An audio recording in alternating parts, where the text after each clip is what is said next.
탄핵 남발로 국정을 마비시켜 온 것입니다. 장관, 방통위원장 등을 비롯하여 자신들의 비위를 조사한 감사원장과 검사들을 탄핵하고 판사들을 겁박하는 지경에 이르렀습니다. 자신들의 비위를 덮기 위한 방탄 탄핵이고 공직기관과 법질서를 완전히 무너뜨리는 것입니다. 뿐만 아니라 위헌적 특검 법안을 27번이나 발의하면서 정치 선동 공세를 가해왔습니다. 급기야는 범죄자가 스스로 자기에게 면죄부를 주는 셀프 방탄 입법까지 밀어붙이고 있습니다. 거대 야당이 지배하는 국회가 자유민주주의의 기반이 아니라 자유민주주의 헌정 질서를 파괴하는 괴물이 된 것입니다. 이것이 국정마비요, 국가 위기 상황이 아니면 무엇이란 말입니까? 이것뿐만이 아닙니다. 지금 거대 야당은 국가 안보와 사회 안전까지 위협하고 있습니다. 예를 들어 지난 6월 중국인 3명이 드론을 띄워 부산에 정박 중이던 미국 항공모함을 촬영하다 적발된 사건이 있었습니다. 이들의 스마트폰과 노트북에서는 최소 2년 이상 한국의 군사시설들을 촬영한 사진들이 발견됐습니다. 지난달 40일에는 40대 중국인이 드론으로 국정원을 촬영하다 붙잡혔습니다. 이 사람은 중국에서 입국하자마자 곧장 국정원으로 가서 이 같은 일을 벌인 것으로 확인됐습니다. 하지만 현행 법률로는 외국인의 간첩 행위를 간첩죄로 처벌할 길이 없습니다.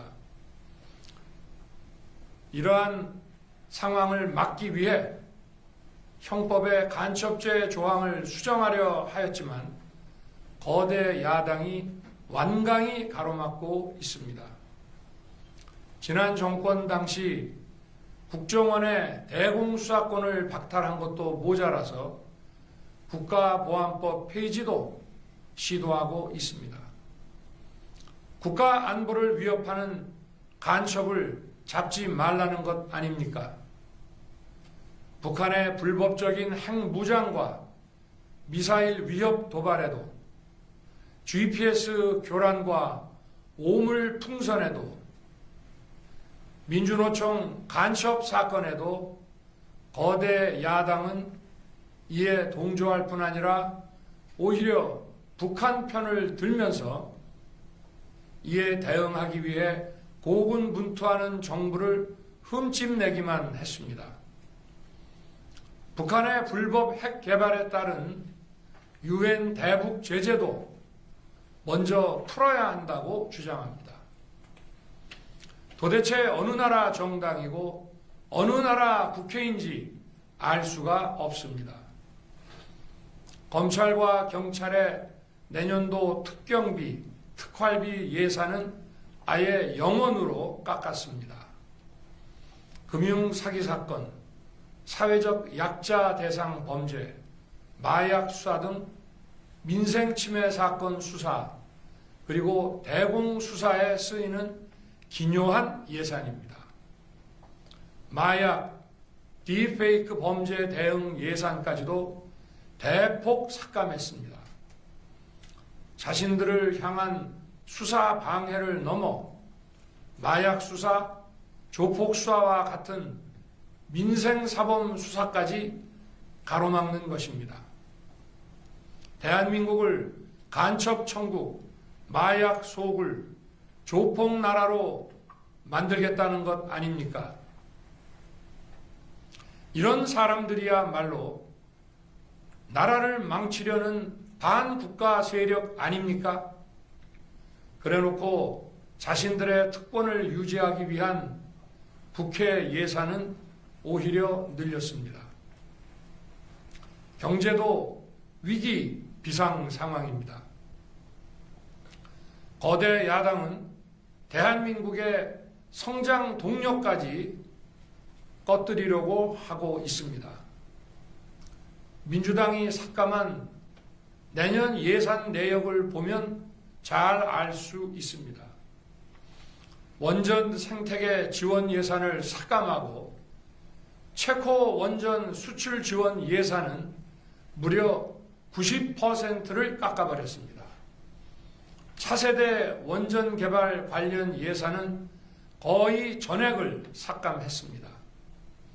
기초과학연구, 양자, 반도체, 바이오 등 미래 성장 동력 예산도 대폭 삭감했습니다. 동해가스전 시추 예산, 이른바 대왕고래 사업 예산도 사실상 전액 삭감했습니다. 청년 일자리 지원 사업, 취약계층 아동 자산 형성 지원 사업, 아이들 돌봄 수당까지 손을 댔습니다. 산업 생태계 조성을 위한 혁신 성장 펀드, 강소기업 육성 예산도 삭감했습니다. 재해대책 예비비는 무려 1조 원을 삭감하고 팬데믹 대비를 위한 백신 개발과 관련 R&D 예산도 깎았습니다. 이처럼 지금 대한민국은 거대 야당의 의회 독재와 폭거로 국정이 마비되고 사회 질서가 교란되어 행정과 사법의 정상적인 수행이 불가능한 상황입니다. 국민 여러분, 여기까지는 국민 여러분께서도 많이 아시고 계실 것입니다. 하지만 제가 비상계엄이라는 엄중한 결단을 내리기까지 그동안 직접 차마 밝히지 못했던 더 심각한 일들이 많이 있습니다.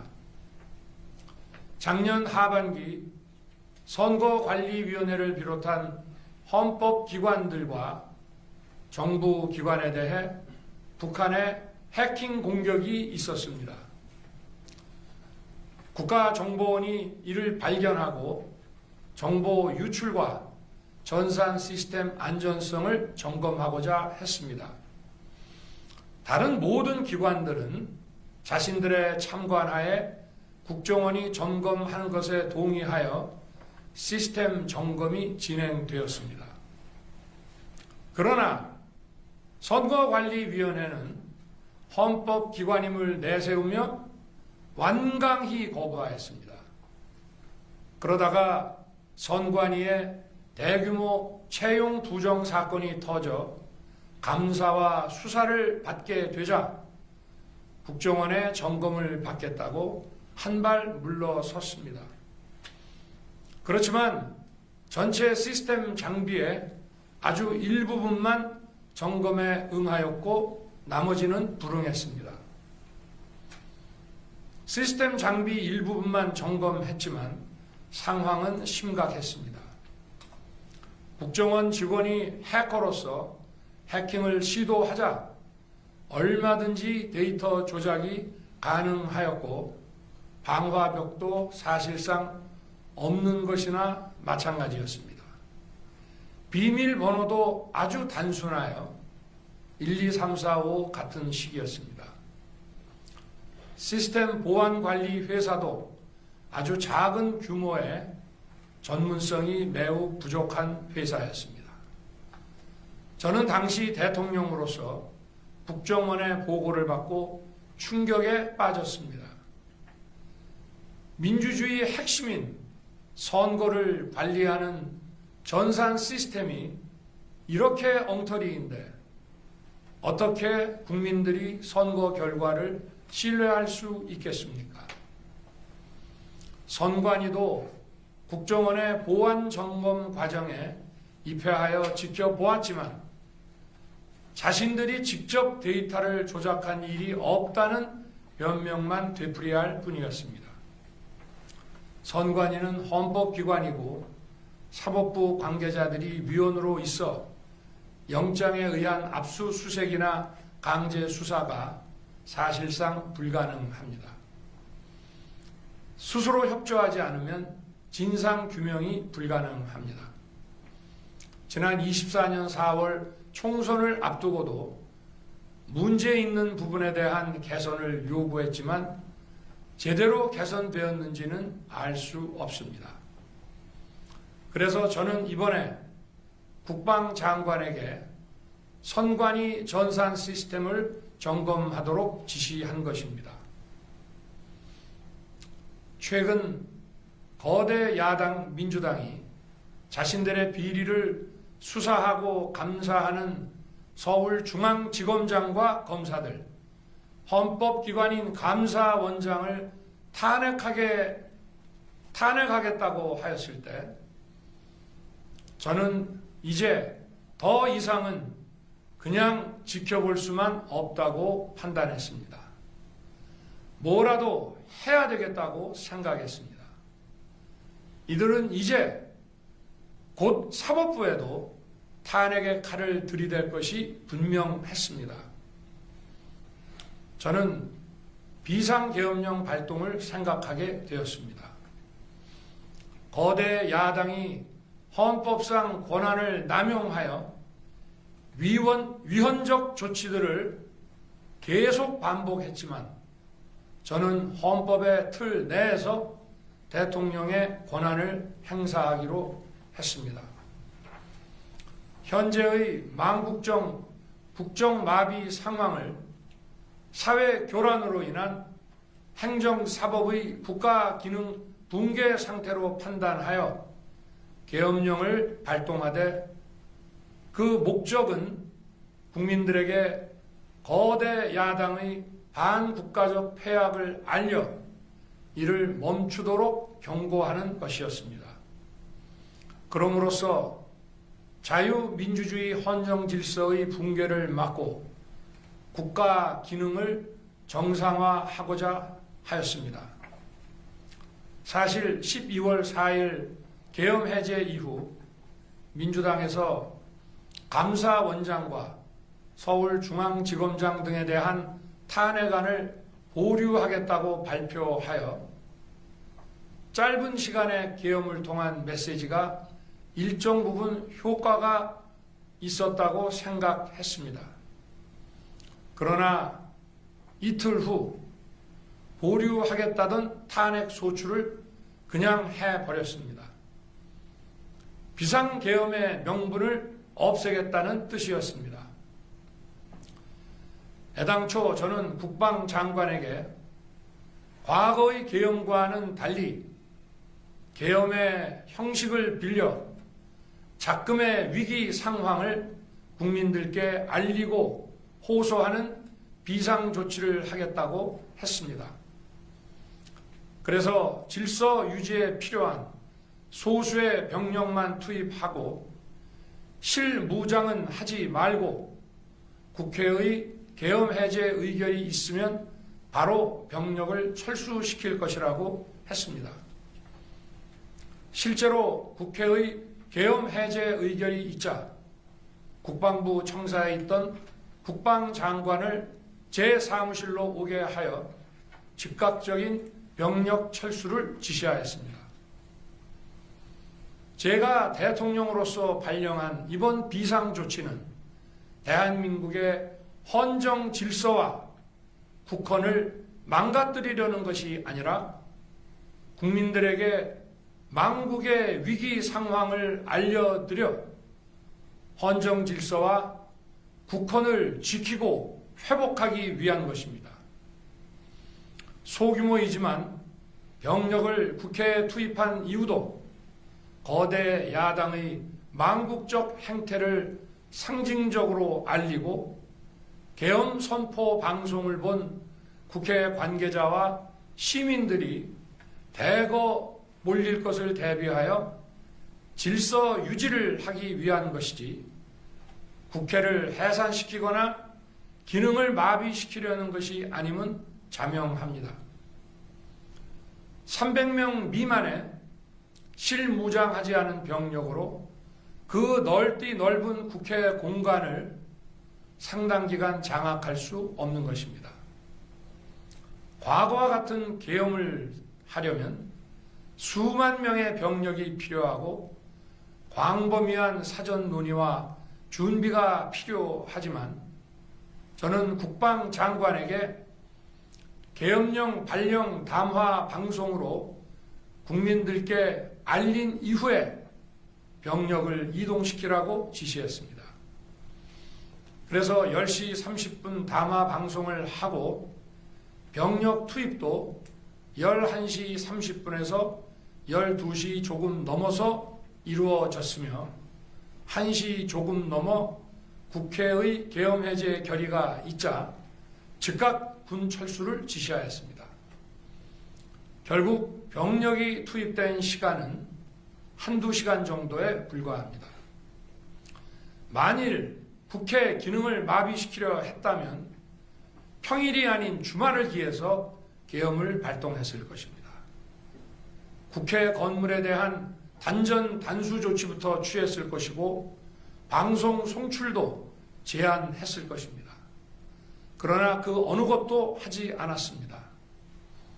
국회에서 정상적으로 심의가 이루어졌고 방송을 통해 온 국민이 국회 상황을 지켜보았습니다. 자유민주 헌정 질서를 회복하고 수호하기 위해 국민들께 망국적 상황을 호소하는 불가피한 비상조치를 했지만 사상자가 발생하지 않도록 안전사고 방지에 만전을 기하도록 하였고 사병이 아닌 부사관 이상 정예 병력만 이동시키도록 한 것입니다. 저는 이번 비상계엄을 준비하면서 오로지 국방장관하고만 논의하였고 대통령실과 내각 일부 인사에게 선포 직전 국무회의에서 알렸습니다. 각자의 담당 업무 관점에서 우려되는 반대 의견 개진도 많았습니다. 저는 국정 전반을 보는 대통령의 입장에서 현 상황에서 이런 조치가 불가피하다고 설명했습니다. 군 관계자들은 모두 대통령의 비상계엄 발표 이후 병력 이동 지시를 따른 것이니만큼 이들에게는 전혀 잘못이 없습니다.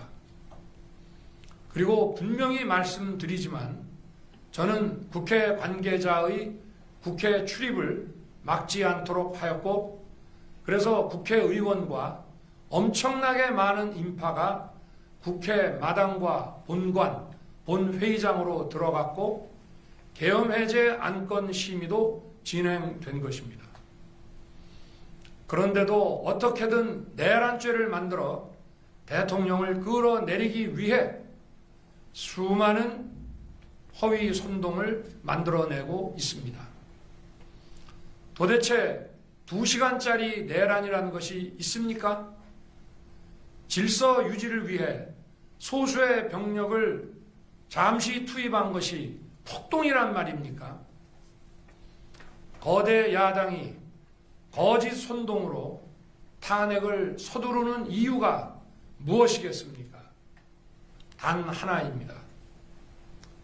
거대 야당 대표의 유죄 선고가 임박하자 대통령의 탄핵을 통해 이를 회피하고 조기 대선을 치르려는 것입니다. 국가 시스템을 무너뜨려서라도 자신의 범죄를 덮고 국정을 장악하려는 것입니다. 이야말로 국헌문란 행위 아닙니까? 저를 탄핵하든 수사하든 저는 이에 당당히 맞설 것입니다. 저는 이번 계엄 선포와 관련해서 법적, 정치적 책임 문제를 회피하지 않겠다고 이미 말씀드린 바 있습니다.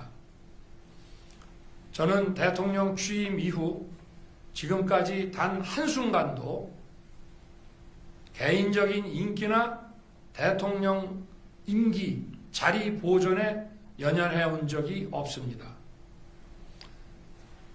자리 보존 생각만 있었다면 국헌 문란 세력과 구태여 맞서 싸울 일도 없었고 이번과 같이 비상계엄을 선포하는 일은 더더욱 없었을 것입니다.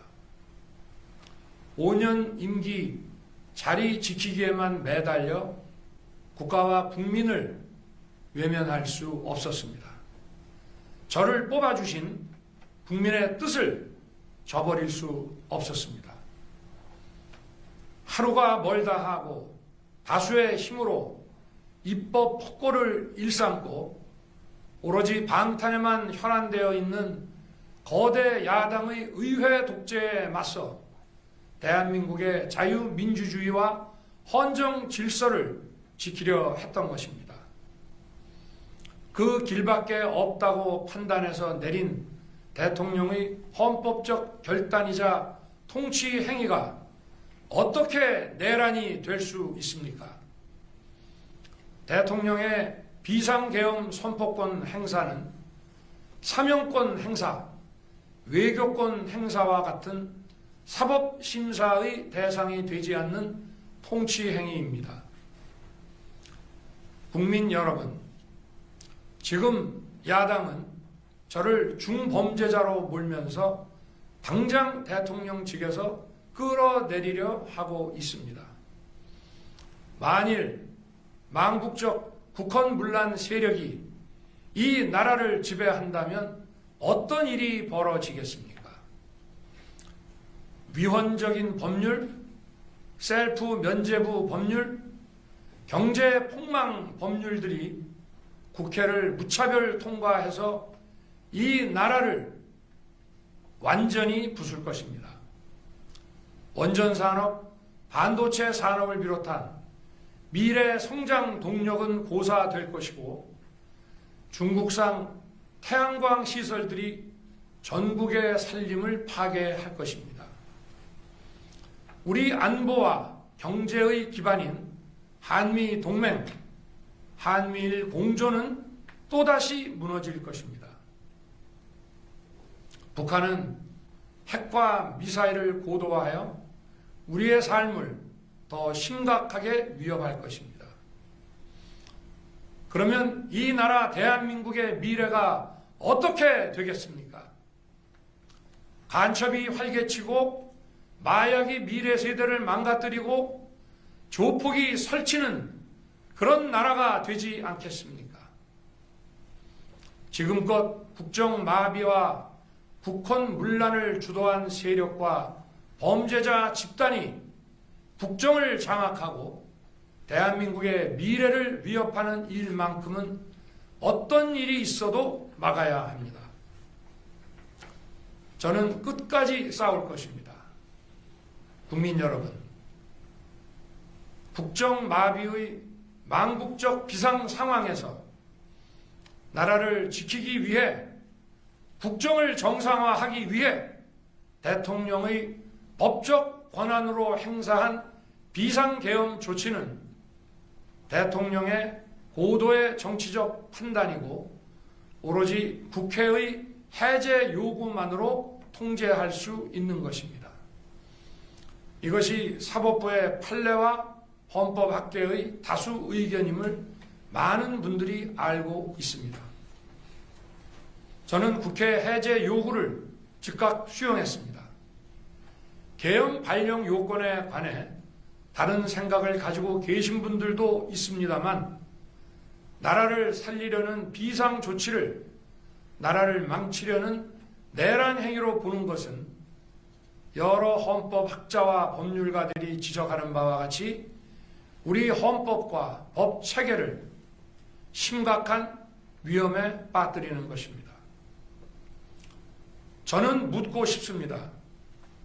지금 여기저기서 광란에 칼춤을 추는 사람들은 나라가 이 상태에 오기까지 어디서 도대체 무엇을 했습니까? 대한민국의 상황이 위태롭고 위기에 놓여 있다는 생각도 전혀 하지 않았다는 말입니까? 공직자들에게 당부합니다. 엄중한 안보 상황과 글로벌 경제 위기에서 국민의 안전과 민생을 지키는 일에 흔들림 없이 매진해 주시기 바랍니다. 국민 여러분, 지난 2년 반 저는 오로지 국민만 바라보며 자유민주주의를 지키고 재건하기 위해 불의와 부정, 민주주의를 가장한 폭거에 맞서 싸웠습니다. 피와 땀으로 지켜온 대한민국, 우리의 자유민주주의를 지키는 길에 모두 하나가 되어 주시길 간곡한 마음으로 호소드립니다. 저는 마지막 순간까지 국민 여러분과 함께 싸우겠습니다. 짧은 시간이지만 이번 계엄으로 놀라고 불안하셨을 국민 여러분께 다시 한번 사과드립니다. 국민 여러분에 대한 저의 뜨거운 충정만큼은 믿어주십시오. 감사합니다.